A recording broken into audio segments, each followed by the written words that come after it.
चहा झाल्यानंतर ठेवल्या मी शेंगा भाजायला. हे बघा हे मांजर इथेच बसलेलं असतं चुलीच्या उभेला. त्या चुलीत जाऊन बसतं बाजूच्या. आणि मला हात हलवतोय तर मला पायाने मारते नखं. छान अशा म्हणलं चला शेंगा भाजाव्यात. आत्या शेंगा फोडत होत्या. मग बारीक बारीक शेंगा दिल्या मला काढून. हे बघा कांद्याबरोबर खेळ चालू आहे फुटबॉल. खेळलाय का असा फुटबॉल कधी? हे बघा. मस्त असं कांदा घेऊन येते तिकडून आणि खेळते त्या कांद्यावर एकटीच. आणि मग काय भाकरी बनवल्या शेंगा भाजल्यानंतर छान अशा आर बघा चुलीत केवढा पडलाय लाल भडक दिसते एकदम. आणि छान अशा आरावर घेतल्या मस्त अशा भाकरी भाजून. आज चालू होतं रानामध्ये तुरी काढायचं काम, तर म्हणलं चला आज बनवूया मटकीच्या डाळीची आमटी. भाजीलाच काय नव्हतं, मग मटकीची डाळ भाजून घेतली आणि थोडीशी वाटून घ्यायची. खलबत्याच वाटतो, पण खलबत्ता नसल्यामुळे आता मग मिक्सरवर फिरवून आणणार आहे. हे बघा छान भाकरी झाल्यात माझ्या बनवून. तर आता ही डाळ आणि ते मी वाटून भाजून घेतली छान अशी लालसर तव्यावर. याची बनवायची मटकीची डाळीची आमटी. हे बघा डाळ अशी थोडीशी आबडधोबड वाटून घ्यायची.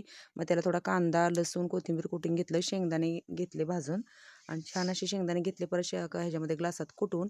आणि आज अशी बनवली आम्ही जेवणामध्ये मटकीच्या डाळीची भाजून आमटी. माझी आजी बनवायची, माझ्या आजीची हातची खूप छान अशी ही आमटी लागायची. तर बनवली मस्त अशी मटकीच्या डाळीची आमटी. तर कसा वाटला व्हिडिओ नक्की सांगा. श्री स्वामी समर्थ.